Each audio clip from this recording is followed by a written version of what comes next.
Shut up and sit down. It's where the big boys play. SICW. Welcome to Square Beat Podcast, everybody. Episode number 85. Today we're going to talk about and look at a little bit of an interview with Ron Powers and Herb Simmons about the upcoming match on the 23rd. We're also going to get our take on what happened with the Tyson Mrs. Paul fight, and Rey Mysterio's dad passing away. We're also going to discuss that. How's it going, Bobby? How's it going, Jim? Not too bad, sir. Bobby, how are you? Pretty good. Just busy all the time. Coaching Little League Wrestling, coaching high school wrestling now. Just go, go, go. Yeah. Getting ready for my title shot Saturday. All at the same time.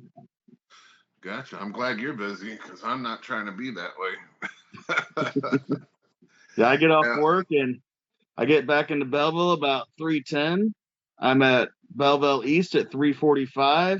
We get done about 5:30, 5:45, and then at 7 to 7:15, we got Little League Wrestling.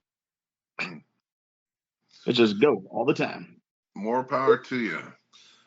Well, like Nate said, Rey Mysterio's father passed away. Rey actually got on his Instagram and made that acknowledgement. Rey Mysterio, his whole family, kind of coincided with Eddie Guerrero's family too. I mean, down in Mexico, they are all wrestlers, and we posted some videos on here and on my personal page of him at the CACs a couple years ago, and he got in depth of how he joined wrestling and how he didn't, he wasn't too sure if he was going to make any money in it or anything like that. But he's definitely done well for himself. But still want to say, sorry for your loss. Anytime you lose a parent or a sibling or anything like that, it could do a lot to you. And I lost my father a few years ago, but it still seems like it was just yesterday. So, just sorry about that because I know how that feels. But yeah, let's get into something positive. Well, actually, I can't even say positive. So I watched that fight, talking about Mike Tyson versus Jake Paul, and what I could watch because it buffered the whole damn time. I don't know if you guys sat down and watched it, but we did, and we found that if we exited completely out of the Netflix app and then opened it back up, it did good for a while. For a while, yeah, because I did the same thing until I got buffered again. So. Before we get into the Jake Paul fight, we got to give props to those ladies before that fight. That was an entertaining fight. Yes. I cannot recall their names, and I don't have my computer on me tonight, but it was entertaining. Legal headbutt, and it started as a little cut. And I thought they were going to stop it the way her eyelid was drooping. I thought so too, because it was definitely opened further, and then it was just dangling. Serrano? Was it Serrano? I don't recall it either, but I think really, and a lot of people's got this same feeling that this whole production, the production was put on by Jake Paul. That's his company, and a lot of people has come out and said that Jake Paul and his company is trying to do a lot for women's boxing, and that right there did a lot for it. Because, that was a great match. I mean, there was total of 4 matches? The undercards were Shadasha Green, Melina Watful, and Green won. Armando Casamonica and Lucas Body, and Bruce Carrington and Dana Colwell. Yeah, so that opening match, they probably could have done something better. That match was just right from the get-go. When I seen that match, I said either this guy has no experience in the ring or this was a sham. I was not getting the old 80s, 90s boxing match vibe from it, The next match was a little bit better. You can see that they were definitely trying to work on a boxing match, and then hands down the ladies match just blew it away. Fight of the night, no question. Yeah. I mean, yes, you can say there was some headbutting. Sometimes there wasn't, but she still got called on it. No, she dug yeah. it in. She well, and I would have done the same thing because the ref wasn't calling it.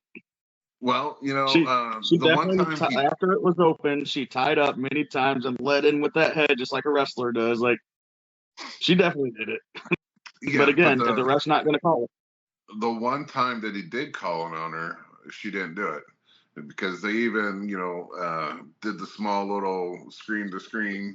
And, clearly she didn't hit her. But, she definitely did throughout the match. But it was definitely hands down the best match. Because when it came to Jake Paul and Tyson, we after the fact we hear all the stories, but I just want to say that 64,000 people tuned in to that show. Nope. What was it more? 65 million. Oh yeah, did I say 1,000? Yeah, 65 million tuned into that. So and 60 million had buffering problems. I gotta say, now is that many screens? Because like I went to a friend's house where there was 6 people watching. That's how many people were logged into Netflix. Yeah, so there's even more than that watching. Because I'm sure I wasn't the only one at a watch party. Right. It did what it needed to do. It brought more attention to boxing than boxing has done for itself in such a long time. But it also did other things. It has questions about Raw, has questions about the NFL because they're going to live stream 2 games, and they're already getting sued because of the buffering problem. Netflix? Yeah. Yes, I wasn't talking about that part. I was just talking about just them having a boxing match between him and Mike Tyson did what they wanted to do, What it did for boxing, not what it did for Netflix. Right. Netflix has a whole bunch of shit they got to fix. Not that bringing WWE Raw to Netflix is going to do much, because 65 million people is not going to tune into Netflix for Raw. Maybe the 65,000. I say, especially when people know they can watch it later on a replay too. Right. Now, we were all kind of hoping that it was going to be a better rating, like a MA or rated R. It is being better than a PG because it's I think it's TV 14 is the rating, or so it's 14 is what it's going to be rated, and TV 14. So it's going to be it can be better than what it has been.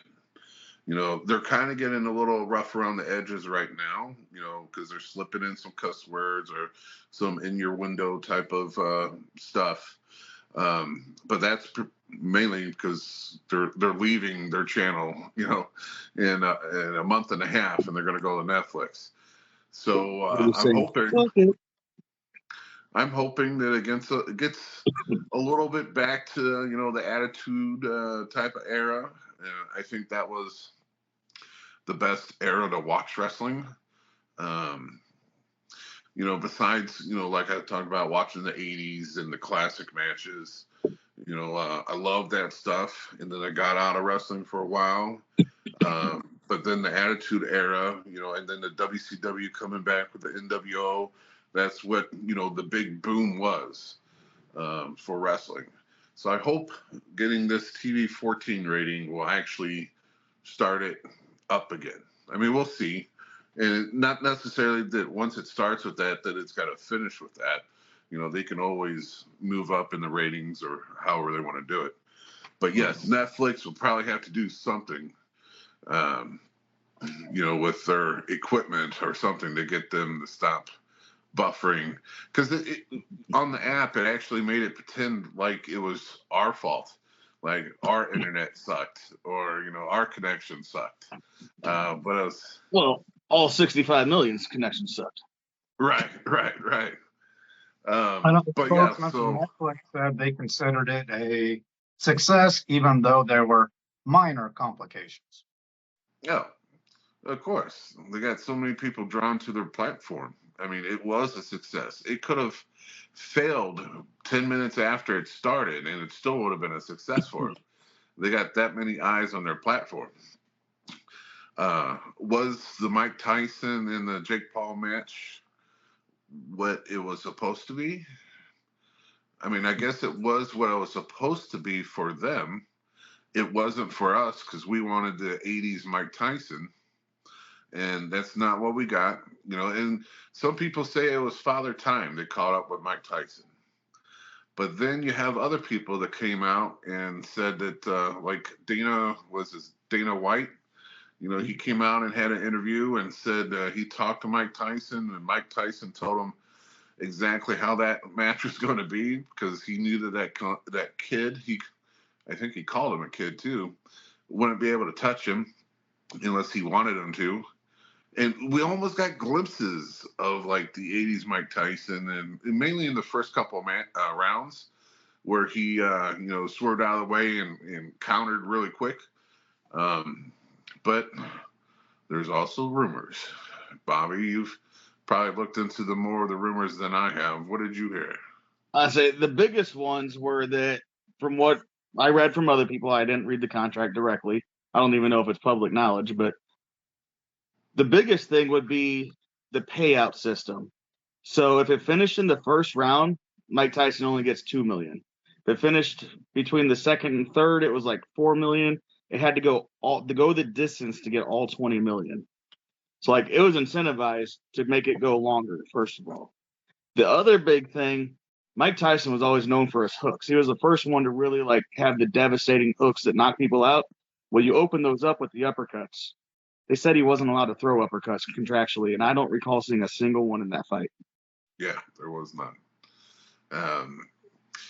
But you heard all the rumors going into it. Oh, Jake Paul gets to wear a helmet. Mike Tyson don't. And there was rumors. That was the first fight when all those came out that got canceled. Yeah. From what I read, it was a whole new contract when it came back. Yeah. I don't know. Hopefully it was fixed because I don't want to remember Mike Tyson that way. Because he definitely was not the Mike Tyson that we're used to seeing. And a lot of people were talking about that live on the air. The announcers were talking about, Father Time got to Mike Tyson. This is what he is now. But then when I heard that Dana White interview, Dana was just saying, Mike Tyson just did what he had to do so he can stay in there and get his purse, and for Jake Paul to get their purse, and for Netflix to get the big win. And if that's how it was supposed to be, they definitely did their job and they won. Because it went the whole distance, Jake got his $40 million from Netflix. Not his company's take home, his personal take home. That was his purse. Well, he was going to get paid by the back end of that too somehow. So, and usually the winner gets a bonus. Right, that too. So, it had to go distance too. Did it have to go? I think they made it go, but if they wanted a bigger payout, it had to go. Right. Yeah, it was very disappointing. I had my sons watching it with me, and we were all looking forward to first round knockout or something. Even a second round if it had to. Definitely was a disappointment in the fans' views, and a lot of fans have spoken that same view. I just want to point out that even though it was fixed, it still went the way we thought it would. If it went the distance, Mike was going to lose. We didn't say how. We just said if it went the distance, he was a loser. Yeah, but let's throw back to that girls' match. The one that lost threw the most punches. Had the most connects, and she lost. She was the one that got the headbutts. The other lady got points taken away, let in with her head, but she won the boxing match. I say, if you play the point system, that's how it works, though. That's crazy. That's why, they've been talking about boxing being fixed ever since boxing started.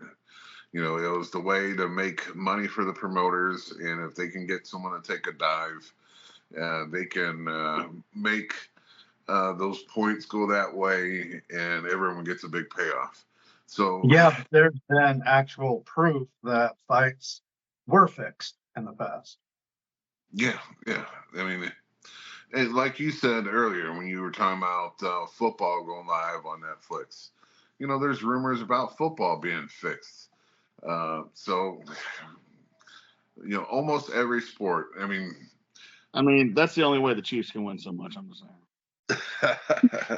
well, I mean that's why they hired Tyler Swift to come in and get all the girls to start watching football, so they could make the Chiefs be the big runners.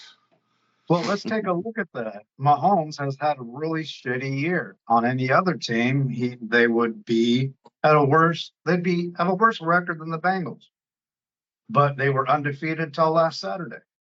He's had a horrible year. Well, with a lot of questionable calls from the refs. Oh, hell. They say that any sport nowadays is fixed. There was a documentary that I watched on basketball, and that a lot of the refs were in it, and a lot of refs played with the bookies to get the calls one way, to get one team out. The refs got paid if they benched a person or if there was a technical foul out. So all sports. They say the same thing for baseball, but I don't know. I mean, but even that, you had that team. Was it the New York? The Astros. And Shoeless Joe Jackson and all them. Oh, that's the White Sox. White Sox. Yeah, so I mean, even back then, they thought those guys, downplayed their game so they would lose, and then they get banned. The only one that didn't was Shoeless Joe. His numbers were constant, even through all that. But the other thing is it rigged? More than likely, the NFL. Questionable calls weren't a huge problem. They were there, but not to the degree they are now until they allowed gambling to come into the league. Then it went way up. Went to 11. I'll give you the gambling comment, but last year in the Super Bowl, going into the Super Bowl, the Rams had the most holding calls of any team, and then they didn't have a single one in the Super Bowl. Yeah, it was all coincidence when they. Wasn't that the Niners and the Chiefs that were in the Super Bowl last year? Yeah, I believe so. Yeah, it was the Rams the year before, I think. But even that was a quinky-dink. They just built that new stadium. They just moved out of St. Louis. And then, bam, they get the Super Bowl. And they get to play it in their stadium. Yeah, but which doesn't happen often. And all the talk about another NFL team coming into our little St. Louis is, it's not going to happen. Evidently, there's a shadow ban. Because there's other people in St. Louis, other investors that are trying to get them to bring another team. Really? And they flat out said no. Who said no? Roger Goodell. You would think with how good the XFL did in St. Louis, because they were one of the most, they had one of the biggest audience or fans, spectators, I guess you would say, out of the whole league, was here in St. Louis. So you would think they would realize that this is this is a football town. My grandfather, when he passed away, we found binders of St. Louis Cardinals football teams, where he would cut out the newspaper articles and make his own binders every year.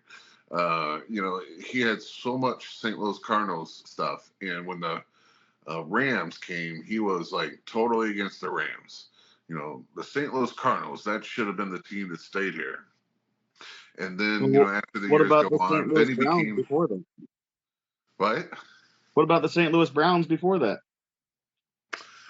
I don't know, but then he switched and became a Rams fan, and then the Rams left.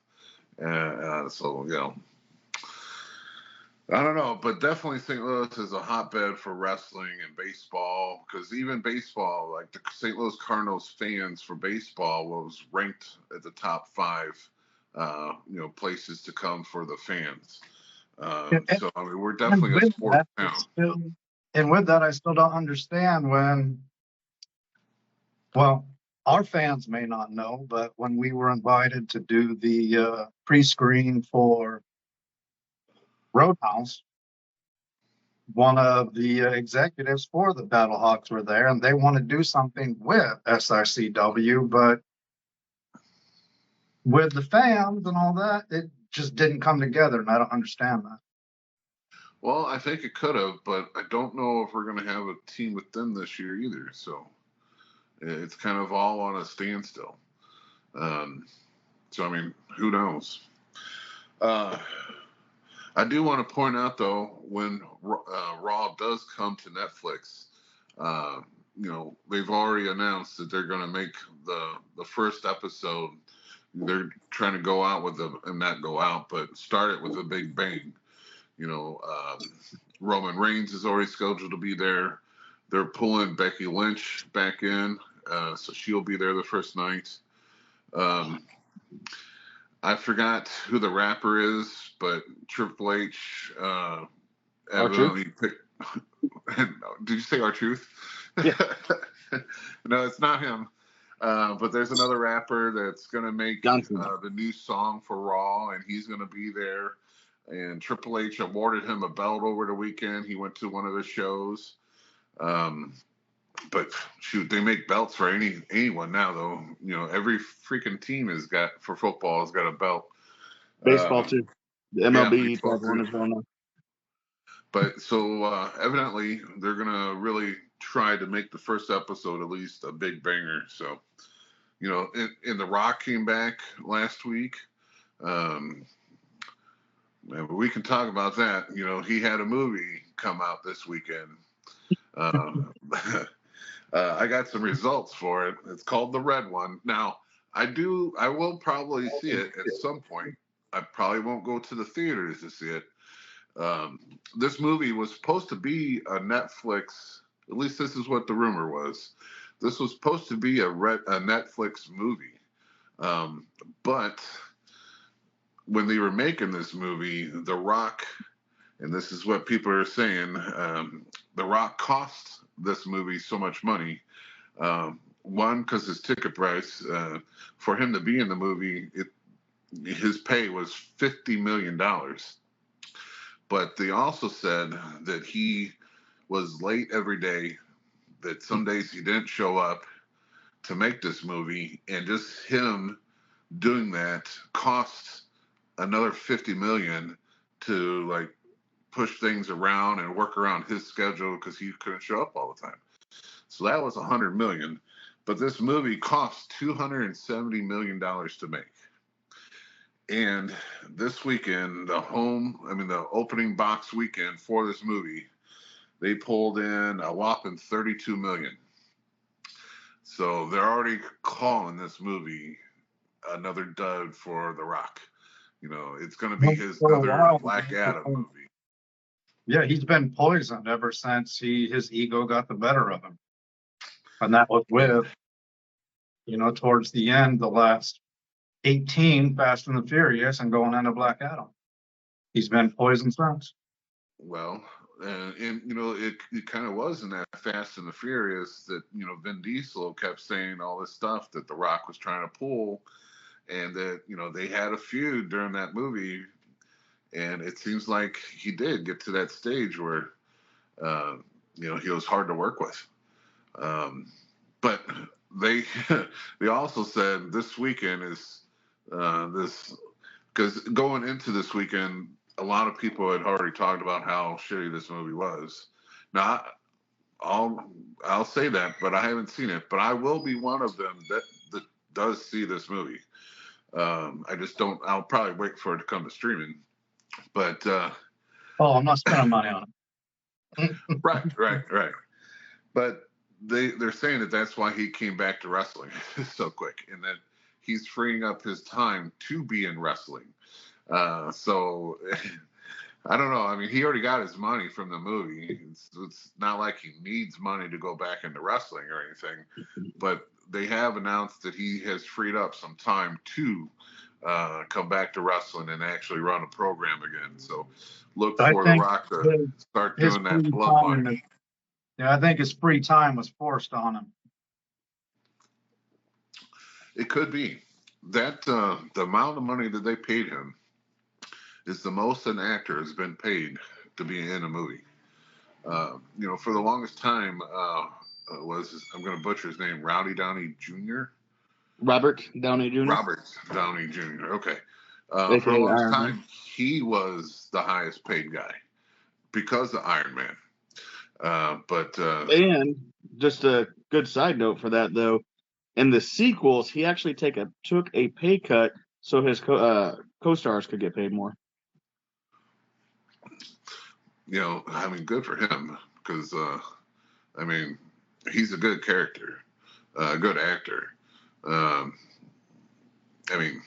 Besides the Iron Man gigs, Tropic Down Under? Thunder, where he was just a dude playing another dude. His movies are great. So, okay, according to what I read, The Rock has an estimated value of $800 million, but his tequila brand is worth $2 billion. So overall, he's billionaire status when you take into account non-liquid funds, because he's getting $100 million a year as a salary. Well, that's not the only thing he's invested in either. He's co-owner or one of 3 owners in the what would you say, with the Battlehawks? Oh yeah, XFL. Yeah, it's a different name now. He's invested in something else big too. Well, he's got a shoe line. He's got the AO energy drinks. I've drank those a few times. They're pretty good. Yeah. So plus. Yeah, I actually like them. I was like, the orange one's pretty smooth. And technically, he's a higher up in Endeavor, or TKO, whatever they want to be called. He's definitely one of the richest men in Hollywood, definitely. Yeah, he has $7 production. And that was probably the best story that you can tell about The Rock, is when Jim Ross signed The Rock. Even though his dad and his grandfather were all in wrestling, The Rock, tried his stint in college football, and then, I think he tried out for pro football. But yeah, he tried out for the NFL, didn't make it, went to Canada, and he was on a Canadian team. Yeah. Then he came back down because they cut him, and met with Jim Ross, signed a deal, and Jim Ross took him out to lunch, and The Rock said that he couldn't pay for the meal, and Jim Ross covered it because all he had was $7 in his pocket. So, that's where $7 comes from. For his tryout match, he didn't have any tights either, so former good friend of the show, Haku, actually gave him those purple trunks that he tried out in. And that's why a few years ago, former good friend. I said a few years ago, there was a big story on all of that too, because it's a drop in the bucket to him, but to us common folk, he actually bought Haku a truck as a thank you for lending him those tights, or giving him those tights. I would like to have Dwayne on, but for what he requires in payment, not fucking worth it. But I would like to ask him why he didn't just go into professional wrestling with the pedigree his family had of already being there, instead of wanting to try and be a pro football player. If you watch Young Rock, I know they put comedy and story to it a little bit, but his dad, as big as he was, they still had a lot of struggles growing up and moving and all this and that. And like at one point, his dad was selling computers at like a Best Buy type store, like while wrestling professionally. Like it wasn't always glamorous, I guess. Yeah, because Well, he was listening to one your of those. guys' story, it's not glamorous for you guys either. Well, Yeah, we have side gigs. when Like even when Bob, you there's a story of Bob Orton, actually not too far from Sandoval, while he was wrestling, doing security over at bars over there to make some extra cash. yeah, he was a car salesman too. And was it Randy or his other son Nathan talked about that, about him being working at a bar, and he got in a bar fight and came home covered in blood, and I think Nathan said it.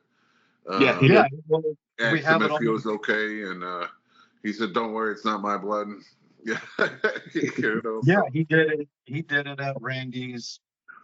When Nathan and Randy were here earlier this year. We have it on the channel if you guys want to go watch it. So what they're figuring is, he's going to start being more involved in the bloodline storyline on SmackDown.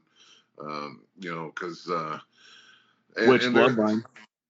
yeah, his bloodline, and he was the boss. No, I'm saying which one? Oh, well, see, that's the thing. The OG or the new? So the original plans for WrestleMania was supposed to be him versus Roman Reigns until Cody Rhodes got involved and the fans got behind Cody Rhodes. So I think it's still going to lean towards him going to what's the guy's name? Solo, talking about going against him and maybe saying, move out of the fucking way because I'm the top boss.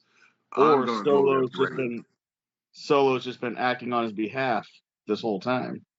Yeah, you never know. Following his orders. So, and this could lead up to the next WrestleMania, which I'm also going to throw another twist in there, another kind of twist. So John Cena announced that next year is going to be his last year of wrestling. This year? Not this year. It's next year. Next year is his last year of wrestling. He announced it this year, which is kind of weird. Why would you announce it? That's what I was thinking when he announced that. It's like, and then he's like, I'm going to wrestle every whatever leading up, and then he hasn't wrestled. Right. So he did come out and say that he's going to be at the Royal Rumble.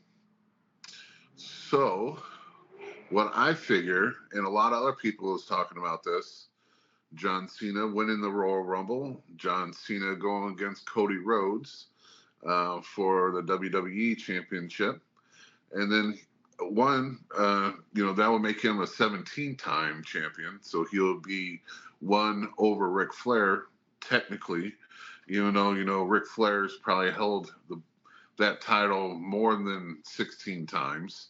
But we know back in the day, NWA, there's a lot of, and Ric Flair talks about it, when he goes over to Carlos Colon and Russell, he would drop the belt to that guy. And then before he would leave to come home, he would wrestle again and win it back. Well, the NWA didn't account for those times. Or when he went over to Japan to wrestle, he would drop the belt. Before he would come back home, he would win the belt back. They wouldn't count those. So Ric Flair says that technically in his line, he thinks he's won that belt 21 times. But officially in the books, he's only a 16-time world champion. But this will give John Cena one up on him. But then he can ride out the rest of the year as the champion. But that's what everyone's thinking. And, it sounds, you can get a Cody Rhodes versus John Cena feud, get a Rock and Roman feud, because it seems like when they bring back the stars from the 90s and early 2000s, that's when the ratings pop. It's like no one here, except for Cody Rhodes and Roman, have made it to the big time status, I guess you would say. Because back in the Attitude Era, everyone was a star. You know, you had The Rock and Stone Cold. At the same time, you had Shawn Michaels and Triple H, the Outlaws. Everyone was a star. Everyone had a great match. Where here, you're waiting for the Cody Rhodes match or the Gunther match. And you got a couple like Seth Rollins trying to make stars out of other people, but Seth Rollins not there all the time. He's like kind of injury prone. CM Punk, unfortunately, been injury prone for the longest time. Even back when he was in AEW, he would be injured a lot. So there's not really a lot of breakout stars that can elevate the business.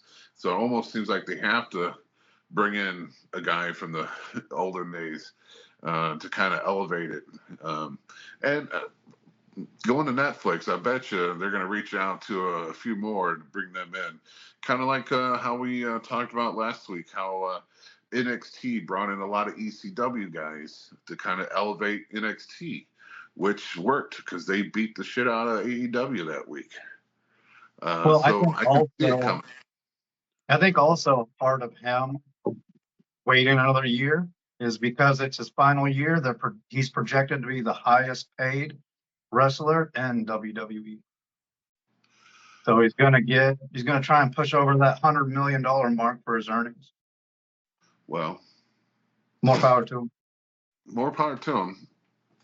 If you go on YouTube, and like I said, I watch a lot of YouTube. There's a great storyline that's not fictional storyline, but it's kind of like a documentary behind the scenes about John Cena, and it talks about how he actually held down. Hulk Hogan used to get this a lot, where they would say, he was holding people down so no one get to his mark. Well, they're saying the same shit about John Cena, how he held down the Nexus, and how he held down a lot of people because he didn't want them to get to his league or level. So I don't know. Yeah, and then you got the Total Divas that he was on with his girlfriend at the time, not Brie, but the other one, Nikki, and how strict he was on her. He got a lot of slack from that too. So I don't know if he's all jacked up what he's worth, but who knows? All I know is he needs to do another season of Peacemaker. I forgot you're a fan of that. That was a good joke. I couldn't get behind it. It was fucking out there. I got Owen all of the Funkos from that show. Wow. Including the two different Eagles.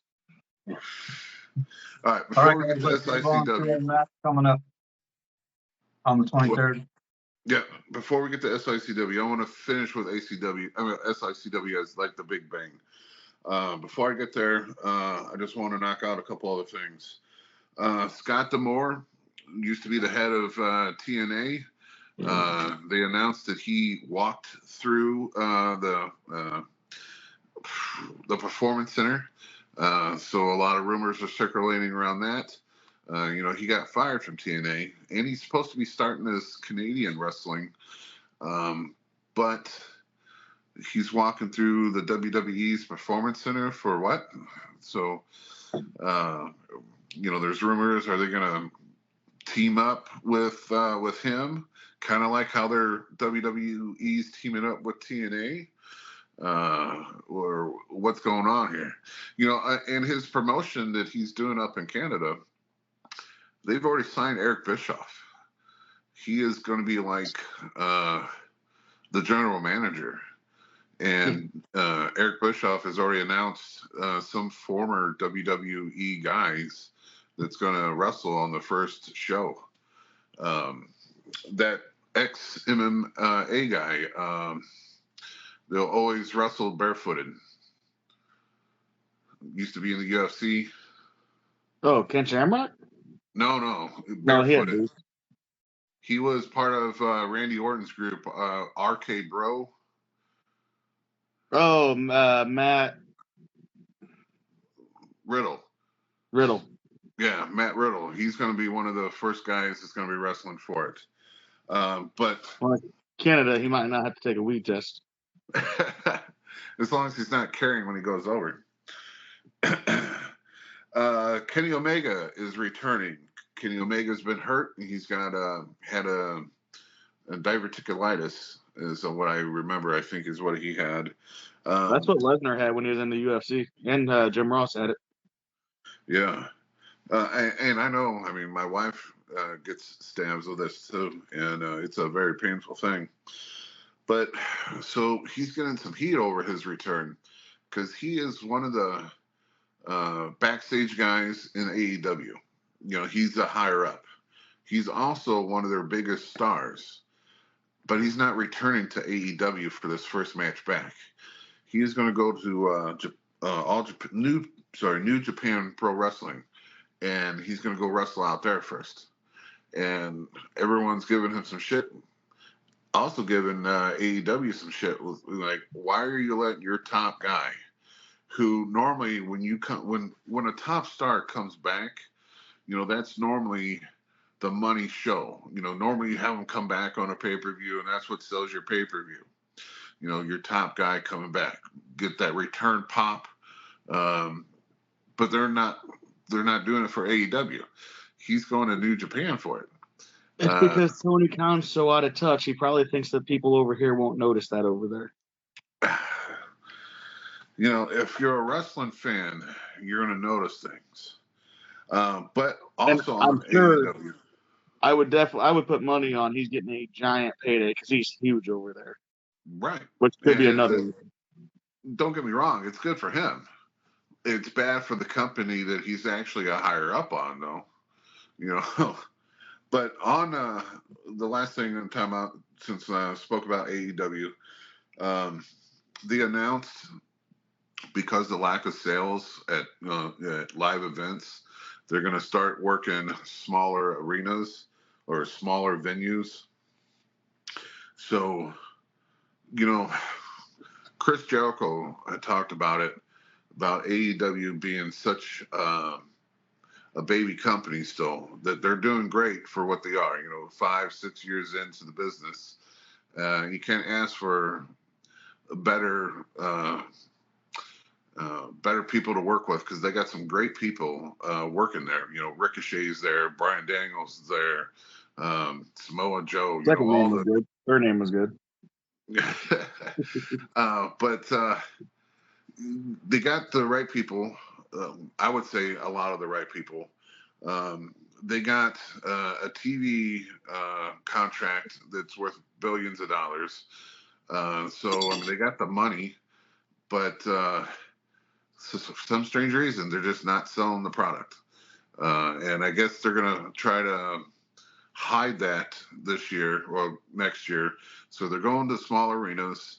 They already talked about canceling one of their shows, one of their TV shows, because it's not doing anything on the ratings. It's the one that goes against NXT. So it's kind of hit and miss with AEW right now. I can tell you why they're not selling out their shows. Ric Flair said it in his autobiography years and years ago. You have to talk people into their seats. If you're not telling stories, you're not selling tickets. And that could be a great reason, because they do a lot of, like, Tony Khan does a lot of dream matches with no setup.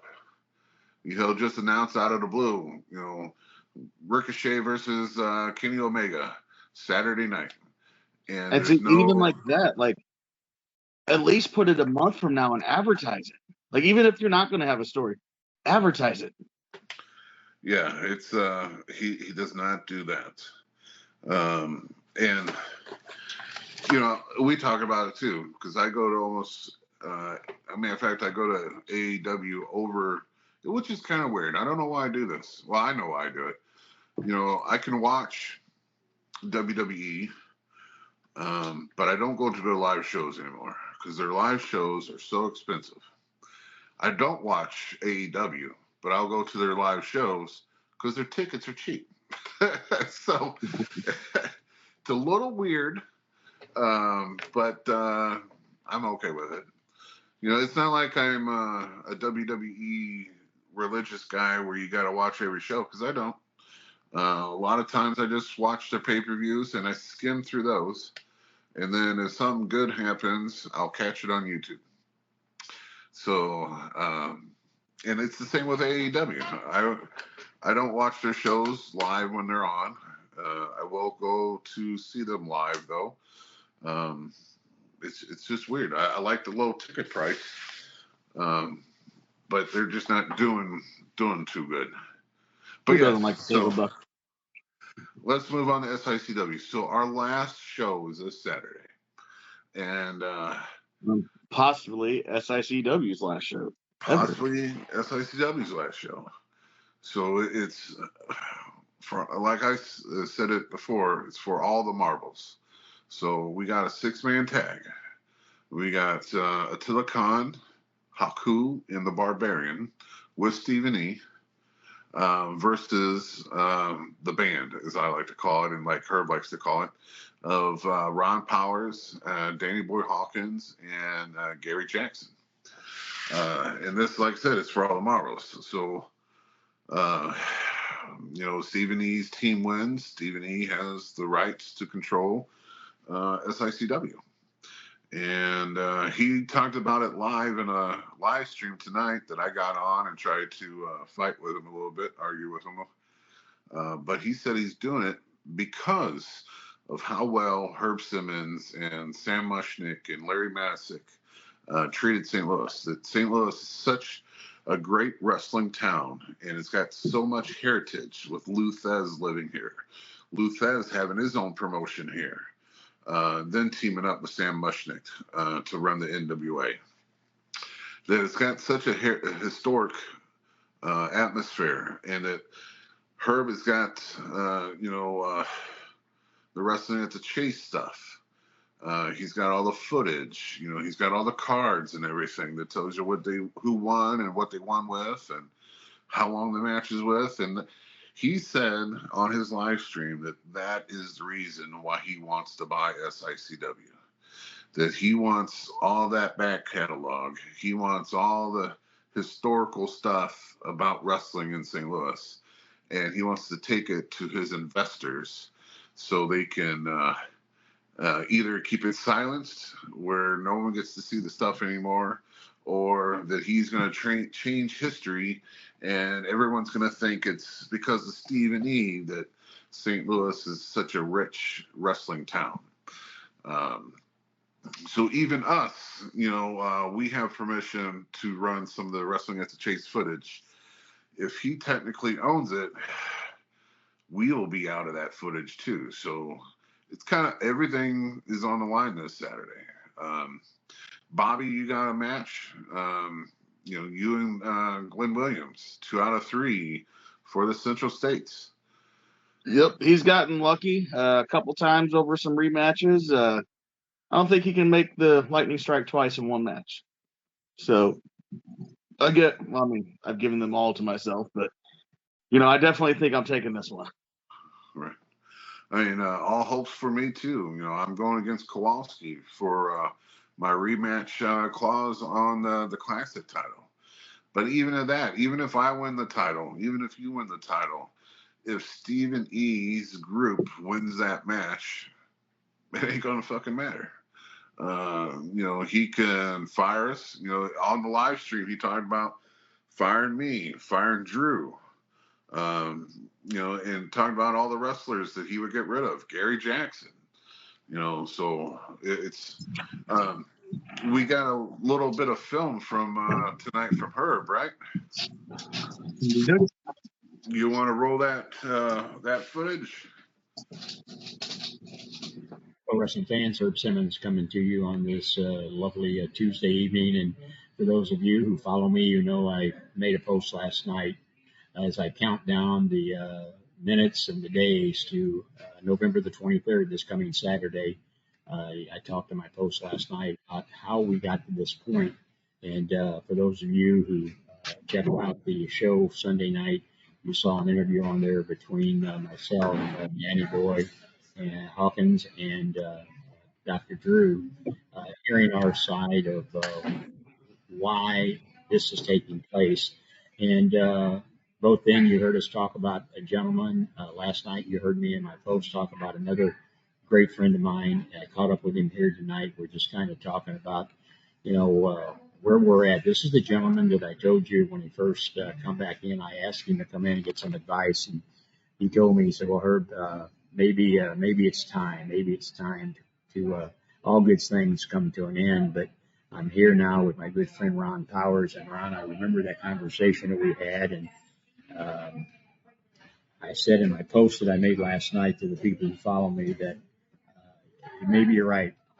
All good things come to an end, and if November the 23rd is that time, I will know I made the wrong decision. But I've got to believe that with people like you, Danny Boy, Hawkins, our good friend, and then the night train Gary Jackson, that this is not a battle, this is a war.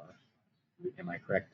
Oh, that's correct. That's correct. I'll tell you what, I've never felt more charged than I am now. And like I said, those guys, they've never faced us, So we've got a plan. We've got a plan in place. I know we're the underdogs. I know there's a lot of people out there, doubting us and stuff. But I feel confident, and I wouldn't be in that ring I couldn't be in that ring with two better guys, Gary Jackson and Danny Boy. Two great friends, two guys I've known throughout my entire career. Two guys that I couldn't, two better guys I couldn't have behind my back for sure. So we're there. We're going to take care of each other. Haku, he says he's the baddest man on the planet. We're going to put that to the test. Barbarian, he's a big old boy, but age starts to affect us all. So we'll kind of see where the chips fly, and may the better men win. Well, and of course, when you have the international bounty hunter, Peloton, he is no stranger to you. No. And he's a very deviant individual. And of course, the other equation there that you guys kind of neutralized is Stephen E. You've seen the short time that you've been back what he's capable of doing. He throws the fireballs. He tried to put Gary Jackson out of commission, the Big Texan. But due to the waving of that white flag at the last month's meeting, when Danny Boy was there, you got the name the stipulation. And a good friend of ours, another person who's always had my back, the ace himself, Cowboy Bob Orton Jr., is going to be there that night. Yes, we'll keep Stephen E. out of the equation. If there's ever a guy to be handcuffed to him, Bob's definitely the right guy. So we've got our plan of attack. These guys, like I said, this is going to be the battle of David and Goliath, and we know how that ended. So. Well, and Stephen E. keeps talking about, he put a video out there that they've got a secret, they've got another force to be reckoned with, and who knows what that's going to be. And the Ron Powers and the Danny Boy and the Gary Jackson, the way I know all three of you is I know how you think, and I know that there's probably tit for tat when it comes to that. So I don't think you guys will be coming empty-handed. Oh no, like I said, we got a plan, and we're going to stick to that plan. And the thing is, the three of us have known each other forever. So we got eyes all around us. We're each other's eyes, we're each other's heart, we're each other's backs, and we know how to even flow, you might say. So we'll take our licks, but we're going to get back up and keep going forward. Well, and I can't thank you enough. We've talked about this, and like I said, I appreciate all the advice you gave me. And of course, when we talked about our good late friend Larry Matisek, the only thing I wish I had was him sitting here alongside of us. Oh yeah, he'd love this match, wouldn't he? He will. I tell you, he's going to be looking down Saturday night, November 23rd at the Belclair Fairgrounds in Belleville, Illinois, when the faces of death, and I'm talking about leadership of Stephen E., whether you like him or not, he's a very evil individual when you put him and the likes of the Travis Cooks together. They are terrible people.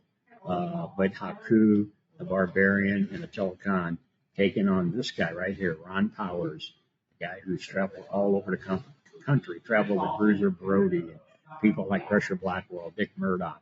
He learned a lot back in the day from these guys, and I can assure you that when he teams up with Danny Boy Hawkins, the first champion of SICW, and of course the Night Train, the guy who got that name from Bruiser Brody, Gary Jackson, it's not going to be a battle. It's going to be a war you don't want to miss, and that's this coming Saturday. Like I said, you can call 618-286-4848. Leave your message. If nobody answers, reserve those seats or talk about the VIP seating, table seating. Come on out, because the future of SICW, and I hate to say it, is going to depend on those three gentlemen, Ron Powers, Gary Jackson, Danny Boy Hawkins, and don't forget the ace, Cowboy Bob Orton Jr. is going to be there. We'll see you this coming Saturday night at the Belclair Fairgrounds. Don't miss it. So, yeah, we didn't even talk about Ace, the Cowboy. And lost my train of thought. Couldn't get his name. Bob Orton Jr. We didn't even talk about He's your him. friend, and you don't even remember his name. Dude, it's going. I don't know what to tell you guys. It's like 1 a.m. on a Tuesday. Old. My birthday's tomorrow, so I'll be turning 46. Or when this airs, your birthday will be yesterday, so happy belated birthday. Yeah, Right, happy right. early and happy belated. It's the stupid stuff you do when you first get into this business, because you just want to be seen. So you take shitty bookings, you drive very far for low pay, and you take hardcore matches, and you take chair shots. Throw your brother-in-law to a stack of chairs. Well, I couldn't tell you how many chair shots I got from that Ron Powers guy that was just on there. But that is the reason why I know what he can do. So I know he's capable of probably going out there and winning this match on his own.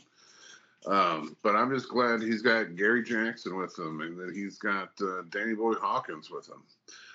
You guys will be there. You're right. Right. We might be part of this. You just don't know. Because if Stephen E. has something up his sleeve, maybe us veterans will have something up our sleeves too. You never know. But this is going to be. I may jump off the top rope and do a crossbody and miss everybody. And they're all going to laugh at you. And that would be fun. But this is going to be in the big hall at the fairgrounds. The doors open at 6. Show starts at 7. Technically, you got 3 WWE legends in the house. That should be enough to pull you in, but I tell you, you should come in to see how this is going to end for us. Either we're going to be popping champagne bottles in the back, or we just might burn the place down because we don't want to come back. You just never know. Will it be champagne or whiskey? Right. How bad Or do we want whiskey to with a swallow champagne station. But yeah, so that's this Saturday, Belleville Fairgrounds, and it's our last show of the year.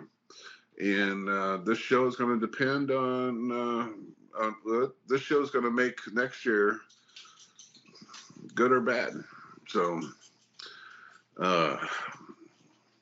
we shall see. It's come out.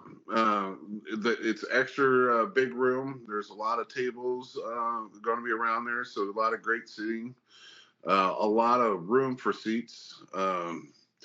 And this place is so big that you can never have truly a sellout, because they can just keep adding chairs and adding chairs. This is the same place like we talked about before. Dolly Parton sang there. Lou Thez wrestled there. This is Brody a big building. Before we end this, I know we like to stick to an hour, and we're kind of running over a little bit. Last couple episodes, I've kind of got away from collecting anything wrestling related. You know, it's been He-Man and stuff like that here the last couple of weeks. But I finally got a couple things. And when I say a couple things, it's a lot of small things. But you guys remember in the 80s growing up that there used to be a thing called muscles, like muscle men. They're little small little characters, and they had Did you put weird. them on your table? Well, some of them were like that, but most of them they were just little small, like 2-inch tall. Sometimes it was kind of like a spinoff, like Mad Balls or like Garbage Pail Kids. So you would have weird little guys, and you know, it actually started in Japan, and they were small little wrestlers. And then they got so popular that they started just making characters. So they would have different ones, like one guy would be made out of tires. So it just looks like a stack of tires into the shape of a body. But back in the day, the AWA started doing them too. And they created their own small little doesn't ring a bell to you, Bobby? Little muscle men. You're about this size, really? I was only alive for a couple years in the 80s, and I was really young.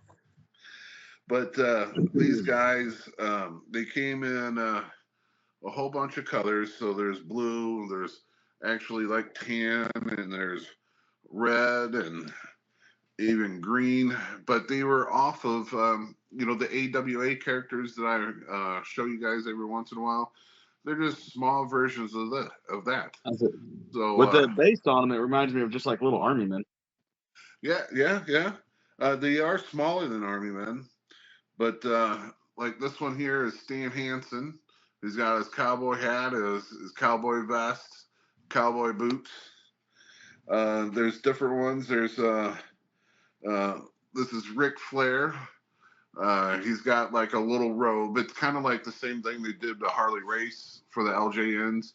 You know, Harley would always come to the ring in a robe, but LJN didn't want to pay for each character to have a long robe, so they made it into a coat, and that's what they did to Ric Flair too. So it's not a robe; it's a coat, but it's got all the, you know, the feather boas and stuff like that on it. But it's just a lot of little figurines, and I seen this lot on eBay, and I never had them, and I was like, you know what, I'm gonna grab some of these. So there's just cool little things to add to my collection. But when I was trying to research, because when I start collecting things, I want to know how many there is, and you know, how many colors of each figure, and all the stupid little detail things. And it pulled up WWF is currently doing those. Well, actually, I guess it was a couple years ago, because the Muscle Men kind of had a nostalgia type of bang again, where people of my age, I guess, not Bobby's age, wanted to collect those again. And so the WWF is actually, they have 12 figures. And I'll probably buy them too, because it's all they did it off the classic LJN style. So, you know, and this was just a couple years ago that they made these figures, or these little guys. But they didn't do it off the characters nowadays. They did it off the 80s. So you got like Macho Man and Iron Sheik and Andre the Giant. So I'll probably pick those up as I start collecting more of these guys. I did pick up a couple other things. I did pick up another LJN little minifig. It's like a rubber bendy style guy. It was Hillbilly Jim. I already had them, but since I bought him before, I know how much they're worth. And at the fairgrounds, the Belleville fairgrounds, I picked them up for like $4, and that guy's like worth $20 right now. So it's the deals that, you know, that if you wanted to, you can make some money off of. I did pick up another head shrinker from the Hasbro line. Now, I was kind of hoping that I was grabbing the head shrinker that I needed, but with all these wrestlers that I have now, and had before I sold them all. Sometimes it gets a little blurry on who I have, who I don't. So this past week, every day I've printed out checklists now so I can know when I go someplace, I know what I have and what I don't have. So I don't do that again. But I picked up another head shrinker, but it was the same deal. It was like $4, and that one is actually going for $25. So if I come across a deal like that where I know the value of the figure and the guy is like selling them really cheap, I'm just going to pick them up anyway. Because I talked about it before on the podcast that I have a lot of, not a lot, but probably 20, 25 extras, whether it be the Hasbro or the LJNs or now the small Bendies, that I'll probably just start selling some of these at the shows. So if I can pick up a couple of them that are worth a lot for cheap, I'm going to do that. But I definitely wanted to get these guys because these guys are cool. I never had them as a kid, didn't even know about them, but just researching into AEW on all the stuff that they created for toys. I seen those, and then I researched them on how to get them. But I do got a Stan Hansen AWA wrestling figure coming in too. I seen him, got him pretty cheap off of eBay, and just the connection that I had with Stan last year. You know, I got to sit with Stan and talk to him over the phone and talk to him in person, and then you know, I got I guess it was a wrestler, or maybe it was Herb or someone, but someone snapped a picture that I didn't realize. It was when me and Stan was talking, and it's a very cool picture. So I've got that printed out. I have that hanging up in my office. But it's just I had to get the figure of him. So, but I'll probably have some more next week to show you guys. You know, when we have our victory podcast next week from belt collecting and keeping SICW home with Herb Simmons. Plus, it being my birthday tomorrow, you know, I'll probably have a few gifts to show you guys. But that's all I got for you guys tonight. You know, I just wanted to talk about the AEW, their declining numbers and declining ticket sales, and then all this stuff going on with Netflix. And then, of course, what hits home, all the stuff that's going on with SICW. If you got, man, even if you got something to do Saturday night, you need to cancel your plans, come to the Belleville Fairgrounds, watch me and Bobby kick some ass, and then watch the band kick Stephen E's group's ass. You know, Haku, Barbarian, Attila Khan. You know, and once they kick their ass, hopefully they'll be out of SICW, if not for good, hopefully for a while before, you know, they'll go their cowardly ways somewhere else. At least till January. Awesome. So, you guys got anything else for the fans? I do not. Yeah. Well, no matter what happens on Saturday, folks, the Squared Ring podcast is not going to go away. A format change might happen, depending which way it goes, but we're still going to be here. Yeah, definitely. Yep. There's still shows out there, you know, WLW, hooking up with the NWA. I would like to carry on to that. Like to carry on to Exodus, where Brandon Beretta is now wrestling, or OVW. We haven't touched a lot on OVW. But we'll have a little inside scoop guy going in there now, so it'll be nice. And also, Brandon Beretta just signed with the Coalition, so he's going to start with them too. It's he's got his first match out there is going to be against Kurt Gannon. That's going to be one hell of a match because those two guys. I used to say that those two, until I became friends with Austin Malatello. Those three guys, I think, are the best guys in St. Louis. You know, that's going places, that's putting in the road work, the driving 6 hours to go to one place, and driving another 12 hours to go to the next place the next night. Those guys are putting in the miles, and I think those guys, if they keep going the way they're driven right now, they're going to make something.